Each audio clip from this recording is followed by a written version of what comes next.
Artemis 2 pushing human beyond अर्थ। अब ये Artemis 2 prelim के अंदर हो सकता है कि यूपीएससी इतने एक्टिव क्वेश्चंस नहीं पूछती, बट जो छोटे एग्जाम्स होते हैं, एसएससी है, पंजाब पुलिस है, कांस्टेबल है, इस तरह के एग्जाम्स में इस तरह के क्वेश्चंस बन सकते हैं। आर्टेमिस 2 क्या है, यूपीएससी नहीं पूछेगी, कम से कम प्रीलिम में नहीं पूछेगी, मेंस में पूछ सकती है। और यूपीएससी पूछेगी तो आर्टेमिस 2 क्या है ये नहीं पूछेगी, यूपीएससी अंदर के क्वेश्चंस पूछेगी जाके। ठीक, और अंदर के क्वेश्चन हम यहाँ पे डिस्कस करते हैं। क्या है आर्टेमिस 2? एस्ट्रोनॉट ट्रेवल्ड, अमेरिका का नासा का प्रोग्राम था जिसमें ये मून तक पहुंचना था, मून के उन एरियाज तक पहुंचना जहां तक को पहुंचा नहीं है। Farthest distance in human space flight, plan trajectory है, surpassed Apollo 13 record through Artemis 2 is a planned deep space mission है, not an emergency deviation. Artemis 2 overview क्या है? First crewed mission under the Artemis program के अंदर ये पहला launch किया गया था। स्पेसक्राफ्ट है ओरियन, एंड ये क्वेश्चन यूपीएससी पूछ सकती है। मिशन टाइप क्या है? Lunar flyby, no landing, कहीं लैंडिंग नहीं होगी। ड्यूरेशन 10 डेज का होगा। ऑब्जेक्टिव क्या होगा? Test human survival system in deep space. और आर्टेमिस 2 फ्लाइट का क्या है? ये यहां तक गए वहां पर। अब उसके पीछे हम लोग फ्लाई बेस को डिस्कस करते हैं कैसे होता है। अर्थ की ग्रेविटी से पहले बाहर निकलते हैं और अर्थ के ग्रेविटेशन फोर्स जहां तक है वहां तक उसके चक्कर काटते हैं। अर्थ घूम रही है और घूमते हुए अर्थ की जहां तक ग्रेविटी है उसके साथ साथ उसके चक्कर काटेंगे, फिर इंजन स्टार्ट करेंगे और इससे बाहर निकल जाएंगे। फिर ये मून की ग्रेविटी में अंदर आ जाएंगे तो मून के चक्कर काटते रहेंगे, फिर चक्कर काटते काटते उसके अंदर आ जाएंगे और फिर वहां से उसी की ग्रेविटी का यूज करके फिर ये निकल के बाहर आ जाएंगे और अर्थ तक पहुंच जाएंगे। चक्कर काटते काटते सर्कल छोटा करते करते करते करते करते फिर यहाँ लैंड कर जाएंगे और यहाँ से चक्कर काटते काटते चक्कर बड़ा करते जाएंगे और फिर आके अचानक से इंजन स्टार्ट होगा इसको यहाँ से इसको दूर ले जाएगा। फिर वहाँ जब जाएगा तो ये, क्योंकि ऑर्बिट जो होता है इसका एलिप्टिकल ऑर्बिट होता है, तो यहाँ से मून तक पहुँचेंगे, फिर उसके चक्कर काटेंगे, फिर उसकी ग्रेविटेशन को यूज़ करेंगे, फिर उसकी ग्रेविटेशन को यूज़ करके इंजन स्टार्ट करेंगे, फिर वो इस तरफ आ जाएंगे, फिर अर्थ की ग्रेविटेशन को यूज़ करेंगे, सर्कल छोटा करते जाएंगे इसकी, फिर उसके बाद अर्थ पे लैंडिंग हो जाएगी। यही है, हम लोग इसको पहले भी डिस्कस कर चुके हैं एक दो बार, ये वहीं पर है। तो यहाँ से लॉन्च किया और यहाँ से लॉन्च किया, कहाँ गया ये, हाँ, तो पहले यहाँ से अर्थ की ग्रेविटेशन, अर्थ घूम रही थी, फिर पहले छोटा चक्कर, फिर और बड़ा चक्कर, अचानक से इंजन स्टार्ट किया और मून की ग्रेविटेशन तक पहुँच गए। यहाँ पहुँचे, इसका चक्कर लगाया, फिर इंजन स्टार्ट किया, फिर यहाँ से आ गए, फिर अर्थ की ग्रेविटेशन में चक्कर काटते काटते अर्थ पे लैंड हो गए। बस इतना ही। What is free return trajectory क्या होता है? A path where spacecraft goes around the moon. अब ये इसको आप ऐसे समझते हैं कि किसी धागे के साथ कोई चीज बांध दी जाए, यहाँ हम कर नहीं सकते शायद,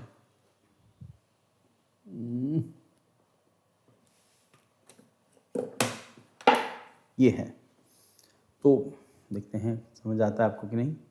तो पहले ना चक्कर छोटा, फिर बड़ा बड़ा बड़ा, सामान भी बड़ा डर लगता है कहीं छूट ही ना जाए हाथ से, तो फिर ये उतना बड़ा, फिर उसके बाद यहाँ से निकल के फिर ये मून की ग्रेविटेशन फोर्स के अंदर उसके कंट्रोल में चला जाएगा। फिर जब मून से वापस आएगा फिर वो अर्थ के बड़े चक्कर, फिर वो छोटा करते करते, इसको छोटा करते करते फिर यहाँ पर अर्थ की जो ग्रेविटेशन है उसके अंदर आते आते फिर ये अर्थ के अंदर उतार देंगे इसको। बस इतना ही। आई होप समझ गए होंगे आप कैसा है ये। तो स्पेस पाथ अब अगर आपको खुद करना है तो वो यही करना, उसके साथ धागे के साथ एक रस्सी बांध देना, पहले थोड़ा थोड़ा घुमाना, फिर धीरे धीरे रस्सी छोड़ते जाना, फिर जैसे जैसे आप छोड़ते जाओगे फिर उसके बाद लास्ट में आके फिर वो वहाँ से इंजन स्टार्ट होगा और मून तक पहुँच जाएगा। वहाँ पहुँचा तो इसमें जो एनर्जी है वो यूज़ नहीं हो रही, फ्यूल यूज़ नहीं हो रहा है, फ्यूल सिर्फ वहीं यूज़ हो रहा है जहाँ से एक प्लेनेट से निकल के दूसरे प्लेनेट की ग्रेविटेशन फोर्स के अंदर हम आ रहे हैं। So what is free return trajectory क्या होता है? Spacecraft go around the moon, uses lunar gravity to return automatically to earth, requires minimal propulsion required होगा, act as natural safety loop। how free return trajectory work? high earth orbit है, HEO phase है, Orion enters elliptical earth orbit 74,000 kilometre के उसमें पहुंच गया था orbit के अंदर। ड्यूरेशन 42 आवर्स लगे थे इसको पहुंचने में। पर्पस क्या था? Test life support system, check environmental control, absorb possibility, safe return to Earth, कि दूर जाके अर्थ के ऊपर सेफ रिटर्न कर सकते हैं कि नहीं। ट्रांसलूनर स्लिंगशॉट फेज, इसको स्लिंगशॉट इसी को कह रहे हैं कि पहले वो उसको धीरे धीरे घुमाया, फिर वो पंछी उड़ाने के लिए एक होता है, कभी यूट्यूब पे देखना आपको मिल जाएगा, उसमें पत्थर बांधते हैं, फिर उसको तेज तेज घुमाते हैं, उसका एक हिस्सा छोड़ देते हैं। जैसे एक हिस्सा छोड़ते हैं तो पत्थर बहुत दूर तक जाता है, उसमें इसका फोर्स ये यूज हो रही थी। अब क्योंकि मैं फिजिक्स का टीचर नहीं हूँ इसलिए मुझे नहीं पता ज़्यादा, बट जो है वो यही है। उसको घुमाएंगे और उसमें पत्थर बंधा होगा, फॉर एग्जांपल यहाँ पे पत्थर बंधा है, फिर उसका एक हिस्सा छोड़ते हैं, फिर वो दूर तक जाता है। तो यही स्लिंग शॉट मूवमेंट यहाँ पर है, पहले अर्थ की ग्रेविटेशन में धीरे धीरे होगा, फिर उसको छोड़ देंगे, फिर वो वहां से इंजन स्टार्ट करेंगे, मून की ग्रेविटेशन में चला जाएगा। सो हाई अर्थ ऑर्बिट है, उसके बाद trans lunar slingshot phase होगा, spacecraft move towards moon, travel इतने kilometre, moon gravity, bend trajectory, send spacecraft to earth, no major engine burn requires. तो इसमें इंजन चलाने की जरूरत नहीं पड़ेगी, इंजन सर वहीं चलाएंगे जहां एक जगह से निकल के दूसरी जगह जाना है, उसके चक्कर काटता रहेगा, फिर उसकी ग्रेविटेशन यूज करेगा, फिर इधर आ जाएगा, इंजन स्टार्ट करके जैसे ही अर्थ की ग्रेविटेशन के अंदर आएगा, फिर ये तेज तेज तेज तेज घूमना कर देगा, फिर उस सर्कल को छोटा करते करते करते अर्थ के पास ले आएंगे। तो पहले ये यहां चक्कर काट रहा था, फिर काटते काटते पास ले आए। इसमें यूज क्या हो रहा है, अर्थ की ग्रेविटेशन यूज हो रही है, ग्रेविटेशन फोर्स यूज हो रही है, फिर यहां से करते करते फिर अर्थ में इसको लैंड करा देंगे। Next, fuel efficiency, no need for orbital insertion burn and exit burn, insertion burn, हाँ, एंड एग्जिट बर्न है, saves a large amount of fuel and reduces mission risk and lower fuel load, more reserve fuel for emergencies. तो fuel जो होगा उसको use नहीं किया जाएगा, use emergency के लिए किया जाएगा, जब इंजन को चलाने की जरूरत होगी तो उसको चला लेंगे, फिर बंद कर देंगे, फिर चलाएंगे, फिर बंद कर देंगे। वहीं वहां से निकलना, यहां से एंटर करना, यहां से निकलना, वहां एंटर करना, सिर्फ इतने रास्ते के लिए रिक्वायर्ड होगा। तो कुल मिला के एक रिवर की तरह है ना। तो आपके पास एक गाड़ी है, कभी आप उसको रिवर पे चला रहे हैं, कभी जमीन पे चला रहे हैं। तो जब जमीन पे चला रहे हैं तब फ्यूल यूज कर रहे हैं, जमीन पे नहीं, हवा में कहेंगे, वो ज्यादा बेटर रहेगा। हवा में चला रहे हैं तब रहने देते हैं, ज्यादा एग्जांपल्स नहीं देते, इतना ही सफिशिएंट है, गड़बड़ हो जाएगा। Why free return trajectory is important, safety advantages है, ऑटोमेटिक रिटर्न पाथ है, even if engine fails astronaut return safely, fuel efficiency होगी, no need for orbital insertion burn, exit burn, ये सब कर लिया हम लोगों ने। लोअर फ्यूल लोड होगा तो अब कम फ्यूल लेके जाएंगे, इसका मतलब फ्यूल का वजन कम होगा तो जहाज दूर तक जाएगा। इसके लिए कोशिश करते हैं कि जहाज़ों के अंदर वजन कम रखा जाए, रॉकेट्स के अंदर वजन कम रखा जाए, उसके लिए मॉडर्न टेक्नोलॉजी, उसके अलावा रेयर अर्थ मिनरल्स का जो यूज़ होता है, और वो रेयर अर्थ मिनरल जो आप उसको चाइना से लिंक कर लो, इन सब चीज़ों को जोड़ लो ताकि वेट जो है वो कम होता जाए, मॉडर्न टेक्नोलॉजी उसके अंदर यूज़ करें, फिर वो जितना उसमें फ्यूल कम होगा उतनी उसकी डिस्टेंस ज़्यादा कवर करेगा। फ्यूल का वजन ज़्यादा होगा तो डिस्टेंस कम हो जाता है। देन ऑर्बिट टाइप है, सर्कुलर लूनर ऑर्बिट है, अपोलो 8, फ्री रिटर्न ट्रैजेक्टरी है, आर्टेमिस। सेफ्टी क्या है, इंजन डिपेंडेंट रिटर्न था, यहाँ पे ग्रेविटी असिस्टेड रिटर्न है, और रिकॉर्ड डिस्टेंस है अपोलो 13 एक्सीडेंटल था, यहाँ पे प्लान्ड फारदेस्ट डिस्टेंस, टेक्नोलॉजी 1960, ये एडवांस लाइफ सपोर्ट सिस्टम के साथ गया था। Next step in Artemis programme क्या होगा, Artemis programme goal by NASA, Artemis 1 uncrewed mission completed, Artemis 2 crewed lunar flyby current, Artemis 3 के अंदर क्या होगा, planned human landing at moon. उसके बाद फ्यूचर गोल्स क्या होंगे, significance of Artemis 2 validate human survival in deep space, test Orion life support system, strengthen future lunar exploration missions, build foundation of Mars mission, की concept free return trajectory, lunar gravity assist, deep space human mission, life support testing, इन सब के लिए गया था। इसमें इतना ही है और इससे ज़्यादा कुछ नहीं है। कंक्लूजन है, आप उसको देख लेना। आपके प्रिंटेड नोट्स में ऐप के ऊपर जो नोट्स हैं वो प्रिंटेड नोट्स आपको मिल जाएंगे। वशिष्ठ एकेडमी लाइव के ऊपर जाओगे तो you will get the printed notes. इसके साथ साथ आपको इसके क्वेश्चंस भी मिल जाएंगे। क्वेश्चन अभी हम जो डाल रहे हैं इसमें मेंस के क्वेश्चन डाल रहे हैं, और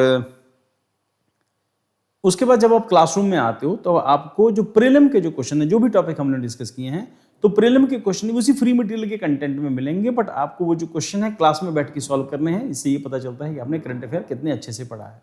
ठीक, चलो आगे। ये थोड़ा सा यहाँ पे वो गड़बड़ हो गई, वो शायद टाइपिंग में बाद में आके कहीं रिमूव हो गया। चीफ इलेक्शन कमिश्नर से रिलेटेड ये न्यूज़ है। न्यूज़ में क्यों है, notice seeking removal of Gyanesh Kumar were rejected due to the lack of evidence reaffirming of high constitutional threshold for removal. जो चीफ इलेक्शन कमिश्नर है इनको हटाने के लिए प्रपोजल था, बट ये रिजेक्ट हो गया। रीजन उसके पीछे, Office of Chief Election Commissioner, the CEC heads the Election Commission of India, established under Article 324. Role क्या है, conduct election, parliament, safe legislative, president and vice president के इलेक्शन जो है ये सब कराता है। स्टेट के लेजिस्लेचर, पार्लियामेंट के इलेक्शंस, पार्लियामेंट के बनी लोकसभा राज्यसभा दोनों के, विधानसभा विधान परिषद दोनों के, उसके बाद प्रेसिडेंट के, वाइस प्रेसिडेंट के, सिर्फ इतने ही इलेक्शन जो है इलेक्शन कमीशन ऑफ इंडिया कराता है। ठीक, ensures free and fair elections, कोशिश ये होती है कि फ्री एंड फेयर इलेक्शंस हो। अपॉइंटमेंट ऑफ सीईसी कौन करता है? प्रेसिडेंट ऑफ इंडिया करता है। सिलेक्शन कमेटी होती है, 2023 का लॉ है, इसमें प्राइम मिनिस्टर होगा, लीडर ऑफ अपोजिशन होगा, यूनियन कैबिनेट मिनिस्टर होगा। Ensure transparency plus executive legislative balance. Tenure क्या होगा? 6 साल और 65 ईयर, जो भी पहले पूरा हो जाए। Service condition can not be altered और डिसएडवांटेज, इनको कम नहीं किया जा सकता। Ensures independence and security tenure. कुछ बुक्स में ये लिखा जाता है कि इलेक्शन कमीशन की जो सैलरी है वो कंसोलिडेटेड फंड ऑफ इंडिया से आती है, जो हल्की बुक्स होती हैं उनमें लिखते हैं। और कुछ इंस्टीट्यूट्स भी इसको गलत पढ़ाते हैं कि इसकी सैलरी जो है कंसोलिडेटेड फंड ऑफ इंडिया से नहीं आती। इसको हमेशा याद रखना, इलेक्शन कमीशन ऑफ इंडिया की सैलरी जो है वो कंसोलिडेटेड फंड ऑफ इंडिया से नहीं आती।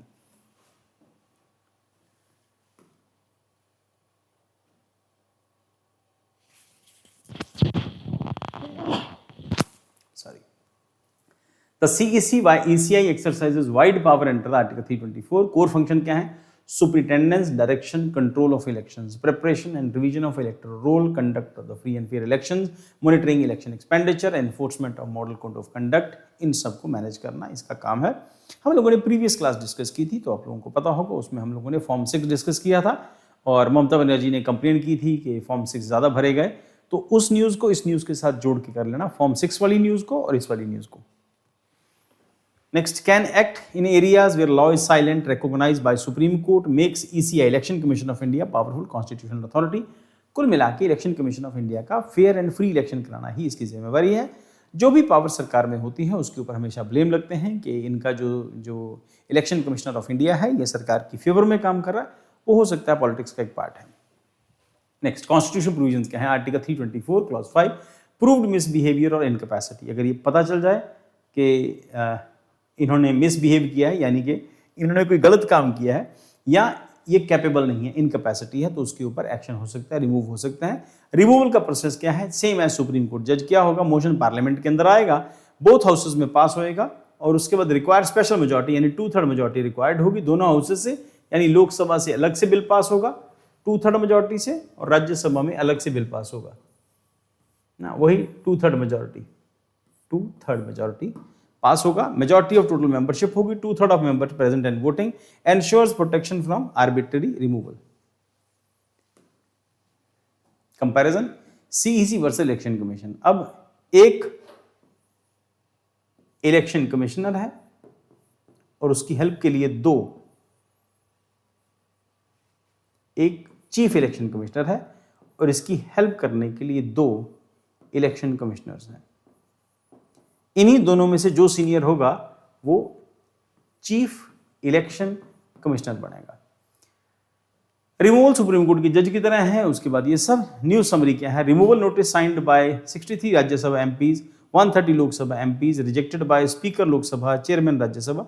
Reason for rejection, no proof of misbehaviour, allegations were vague, unsupported, sub judice, under court of consideration, some issues already decided legally, did not meet constitutional threshold, key allegations examined। उसके बाद है tainted appointment, ये जो इल्जाम लगाया गया था इसको रिजेक्ट कर दिया गया। बायस इन इलेक्शन कंडक्ट, इसके कोई एविडेंस नहीं मिले। Electoral data issue with in legal framework था। SIR इलेक्टोरल रिवीजन है विद इन ECI पावर्स, तो ये भी सही है।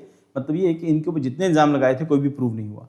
All fail to establish prima facie case, इसके ऊपर कोई केस नहीं बनता जिसकी बेसिस के ऊपर इनको हटाया जा सके। कॉन्स्टिट्यूशनल सिग्निफिकेंस क्या है? Reinforces independence of election commission. Indian constitution कहता है कि इलेक्शन कमीशन जो है इंडिपेंडेंट होना चाहिए। High threshold for removal, protection of political pressure, credibility of electoral process. तो ये सारी जिम्मेवारियां उसकी मिली हुई हैं।